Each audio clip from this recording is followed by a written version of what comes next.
Now that the schedule's out, let's look a little deeper. What? Now that the schedule's out, let's talk about predictions and let's talk about strength of schedule. What is up, Finn fans? Yes, if you could tell by the title of this video, we're going to be talking about the strength of schedule. We're going to be talking about the Miami Dolphins strength of schedule. We're also going to talk about predictions and how strength of schedule and predictions are kind of, and I'll talk about it, comparing one to the other, all that stuff. And comment of the day, I actually got a lot of you asking me about this comment of the day, so it's going to be a roundabout addressing something in comment of the day. But let's jump into it. Let's get right into the crux and the fat of the matter. And that is the NFL schedule came out Thursday. As soon as the schedule comes out, a lot of people, what they do is they look at where their team is playing, bye weeks, primetime games, all that stuff, right?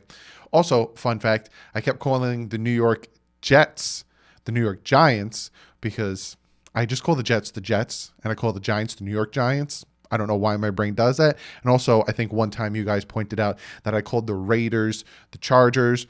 It is what it is. People make mistakes. Sorry. The schedule comes out. That's what people look at. Primetime games, bye week, how things are situated. For the Dolphins, a lot of it has to do with when are we playing home, away. We play home later. That's actually better for us. Away, earlier kind of works for us with the weather and all that stuff. The other thing people like to do is predict what your team's schedule is going to, like what your record's going to be. A lot of people like to predict that stuff. And I don't like to do it. I don't like to do it until I want to see training camp, OTAs. I want to see preseason. I want to see all that stuff. I don't like to make my predictions until literally maybe a couple days before the season actually starts, because then I could see, are players injured or players retiring? What's happening? A lot of people had a certain perceived notion about the Indianapolis Colts. Andrew Luck retires. All of a sudden, you might have a record predicted for the Colts, and then all of a sudden Andrew Luck retires. Now it completely throws it out of whack. Then you start looking at players, teams on their schedule, and you could potentially chalk them up for a win if you had a loss if Andrew Luck was there. A lot of things predicate on record prediction, and that's why I wait. I wait to see injuries. I wait to see retirement. I wait to see trades. I wait to see moves. So a lot of people don't do that. I don't blame them.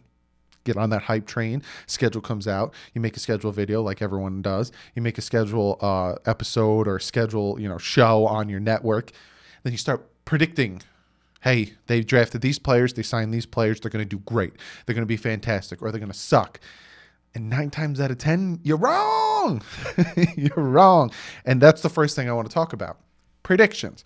Now, the Miami Dolphins, ESPN, Bleacher Report, and CBS came out with predictions. I haven't checked out NFL Networks because we all know how accurate NFL Network is. The one of the three, ESPN, Bleacher Report, and CBS, that I was like, all right, ESPN predicted the Dolphins going 7-9. If the Dolphins go 8-8, 7-9, yes, it's not where I want to be. It's not the playoffs. It's not going for a Super Bowl run. It's none of that. It's a realistic take on the team. It's not saying they're going to win 3 games or win 1 game or not win a game at all, like I heard a lot of last season, which made me laugh. I bet people I would shave my head if the Dolphins didn't win a game. I knew they were going to win a minimum of 4 to 5 games. I knew it was going to happen. You could go back and watch my videos. I knew it. Just from citing Ryan Fitzpatrick alone. But ESPN has them going 7-9. Bleacher Report has them going 5-11 again. CBS has them going 6-10. So besides Bleacher Report, their consensus is they got a little bit better, adding one of the best cornerbacks in the league and one of the best linebackers in the league, and adding some formidable pass rushers, and then drafting one of the best quarterbacks in the draft, which I know I can already feel the comments happening on that. A lot of people think the defense got way better. I think the defense is going to go from bottom of the league to mid to like top 15 in the league. I think the defense got way better with the addition of Lawson, Agba, Byron Jones. I don't know why I can't speak right now. Kyle Van Noy. I think the defense got better with those 4 additions alone. So I do think it'll jump up. But, ESPN saying 7-9, I'm not like, oh, what the hell? Why do you hate this team? But looking at some of the predictions last year, and that's what I did. I looked at a lot of the predictions last year. There was most of them were wrong. I think there was maybe 5 that were actually spot on with their prediction. They even predicted, I think, the Dolphins. I'm going off of ESPN because I didn't feel like going off of a bunch of different ones, but a lot of the predictions were off by about 4 or 5 games, but some of the predictions were off by more. So I kind of like wanted to address them. I wanted to talk about it and talk about how it could go either way. And the prime example, right? ESPN predicted the Carolina Panthers last year will go 9-7. They didn't think that Cam Newton would have a ton of injuries and all of a sudden he'd be shut down for the year. They didn't predict any of that. Actually, the Panthers went 5-11. Predicted that the Rams would go 12-4.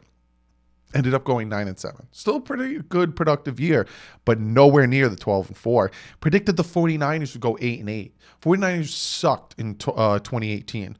Garoppolo went down. They sucked. They didn't think they'd bounce back. 13-3 in the Super Bowl. Predicted that the Cleveland Browns, and I talked about this a lot last offseason, and I got a lot of Brown fans pissed off at me for talking about this. They predicted the Cleveland Browns were going to go 11-5 and win the division. They ended up going 6-10. Just because you add a lot of players doesn't mean you're going to instantly jump to winning the division and instantly jump to being great. If you notice, Dolphins added a lot of players, and you don't hear me saying, oh, they're going to be the next best thing, kind of keep my expectations at an even keel. Cincinnati Bengals, they had them going 8-8. They ended up going 2-14. So 8-8, you're like, Bengals fan, you're like, 8-8? We're going to do better than 8-8. And then by the end of the last season, you're like, crap, I wish we were 8-8. 2-14. The Ravens, they had them going 9-7. Still a pretty good winning record. Like I said, they had the Browns winning the division. They went 14-2. And finally, San Diego Chargers. They have them going 11-5. They went 5-11. And a lot of this has to do with the fact of injuries, trades. A lot of things could happen to alter how a season starts to go. Can alter how things start to pan out, how things start to play out. That's where strength of schedule starts to come in. And that's the next thing I want to talk about is the strength of schedule. Right now, when you look at the strength of schedule for this upcoming season, 2020, the top 5 toughest teams, toughest strength of schedule for their teams. Number 1 is the New England Patriots. Number 2 is the New York Jets. Number 3 is the Miami Dolphins. The AFC East has the toughest strength of schedule. And I'll talk about that in a second. San Francisco's number 4. Buffalo is tied for 5. The whole AFC East. Detroit, Atlanta, and Arizona. Detroit and Atlanta are tied with Buffalo for the 5th. And then the easiest, top 5 easiest, Baltimore, 0.438. Steelers, Cowboys, Browns, and Washington Redskins. If you notice something, and if you're picking up on something, a lot of divisions, it's stuck in divisions. But again, this is where I want to talk about. When it comes to strength of schedule, take it with a grain of sand, salt, anything that's small and there's a huge quantity of it. You pick it. A lot of people came up to tweeted at me and all that stuff saying, do you see that the Dolphins have the 3rd hardest strength of schedule? Why does this keep happening to us? Well, for one, we are playing in a division that 2 teams went to the playoffs. That equates to 4 games against a team with a better than 500 record. But again, that has a lot to do with nothing. Last year, when the season started, I'm looking at the strength of schedule right now. Probably pop it up for you guys. The number 1 hardest strength of schedule was the Oakland Raiders. If you look at the win-loss records, they were going to face a team with 137 wins to 117 losses, the Oakland Raiders.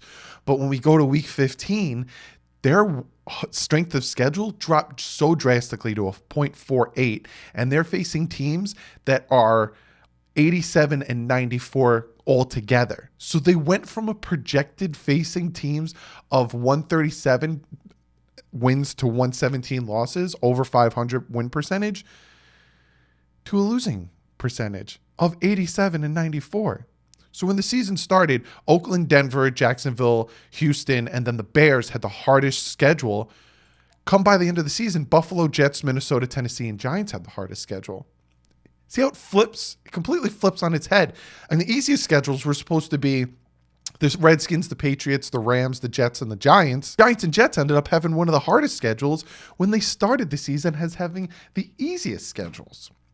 So you can't really look at strength of schedule and think, oh my God, why do the Dolphins have such a hard strength of schedule? Because anything could happen in the season and take a team and flip it on its head.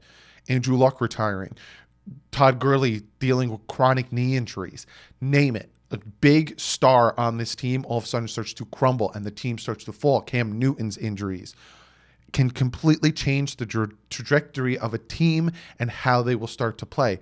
Ben Roethlisberger, dealing with his injury, being out for the season, can take a team and a schedule. So all of a sudden, the Miami Dolphins are playing a schedule that looks hard, but some of these teams might start to falter and fall on their face. Jimmy Garoppolo might all of a sudden regress. I'm not saying he's going to, 49er fans, just take a second.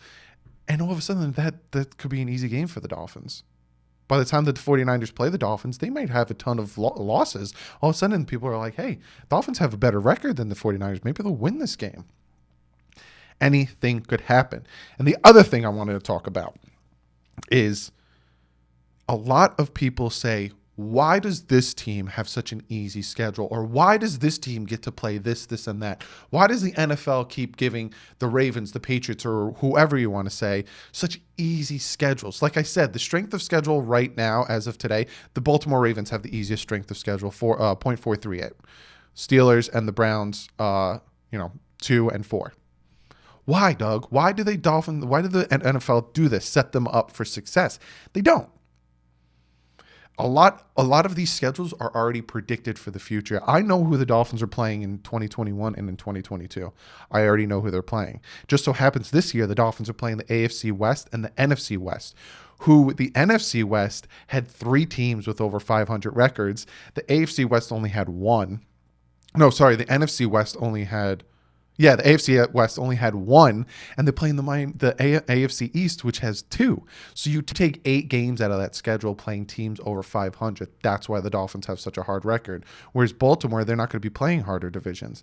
It's all predetermined. A lot of people say, why do the Patriots and the Ravens why do they do that? They don't do it. Like the Miami Dolphins in 2021 are going to be playing the AFC South and the NFC South. So next year, they'll play the AFC South and the NFC South, and then whatever place they end up at the end of the season will play that same team, the AFC North and the AFC West. 2022, they'll face the AFC North and the NFC North. And then same thing, whatever place they finish, whether first, second, third, or fourth, they'll play that same team in the AFC South and the AFC West. These are all predetermined. It's not like the NFL was like, let's give the Baltimore Ravens and the Patriots an easier schedule this year, and let's have them play, the AFC West and the NFC West. No, that was already predetermined a long, long time ago. So just wanted to address that. And like I said, New England Patriots have the hardest schedule this year. The whole AFC East has the hardest schedule because we're playing a very good division in the NFC West. AFC West, you got the Broncos, you got the Chargers, you got the Raiders, you got the Chiefs. But the NFC West, you got the 49ers, you got the Rams, you got the Seahawks, you got the up-and-coming Cardinals. So that's why we have such a tough schedule. But again, like I said, and I showed you, that easily could flip from one side to the other. So just wanted to talk about those things. Want to get your guys' opinions on it. Do you think strength of schedule is that important? Do you think making these right? Don't get me wrong. I'm not knocking the record predictions. I'm not knocking people who make record predictions. I'm not telling people not to make record predictions. All I'm saying is take it very lightly. Take it as fun. Take it as people are just having a good time looking at teams as they are right now and making the record predictions. Same thing with strength of schedule. Yes, it's, you do the math and you take the win-loss record from last year. You see how hard their schedule is going to be this year, but it don't really matter. A lot can change. So be sure to comment below. Let me know what you guys think. If you got, during the schedule video, I noticed a lot of you guys, I got to read all your guys' schedule and record predictions. Some of you guys have really high hopes. Some of you guys have really low hopes. It's a few of you guys in the middle. So be sure to comment below, and I'm going to get to comment of the day. Now, comment of the day is a big old fat lump of ton of people commenting about this, a ton of people saying stuff about this, and a ton of people wanting me to address this. And that is the fact that the Saints cut guard Larry Warford. A lot of people are like, hey, should the Miami Dolphins go after him? Hey, should the Dolphins have interest in him? He's one of the best guards in the league. It's a huge surprise they cut him. They pick up Cesar Ruiz, a guy that a lot of Dolphin fans wanted. Maybe that's going to be his replacement. Maybe they'll put him at guard, not at center, all that stuff. Now, he is 28 and he has been playing for 7 years. 4 years with the Detroit Lions, 3 years with New Orleans Saints. If the Dolphins did sign him, I would not be upset. It would probably, our offensive line would instantly get an upgrade where we'd have, probably Jackson at left tackle. We'd have Flowers at left guard. We'd have Karras at center. We'd have Warford at right guard, and we'd have Jesse Davis at right tackle. Instant success and upgrade where the only part of the offensive line I'm worried about is left tackle. But here's the thing. How much does he want to get paid? Does he want to get paid a lot of money? Does he want to play for a team that he thinks is a playoff contender right now? He's also 28. So if you notice, a lot of the people that the Dolphins side are under the ages of, 27, except for Kyle Van Noy. The only oldest person on the team right now is Fitzpatrick at 30. So he does fit the scheme of what Chan Gailey tends to run. So that does work, but it's more of, will the Dolphins do it, and will they pay him as much as he wants? I think right now the Dolphins, they haven't started. They signed a few of their draft picks, but they haven't signed them all, so I don't know an exact number at cap space, but I think after they sign their draft picks, there'll probably be about 15 to 20 million in cap space. They can afford it. So will they do it? Would I be upset? No. Do I think they're going to do it? Probably not. I think they're good. I think they'll stay where they're at, going younger, building through the youth and having their line gel. But like I said, if they did it, would I be upset? No. It would be a good addition. I actually on Twitter said Jason Peters is out there. He's old. He's 39. He's an old-ass man out there.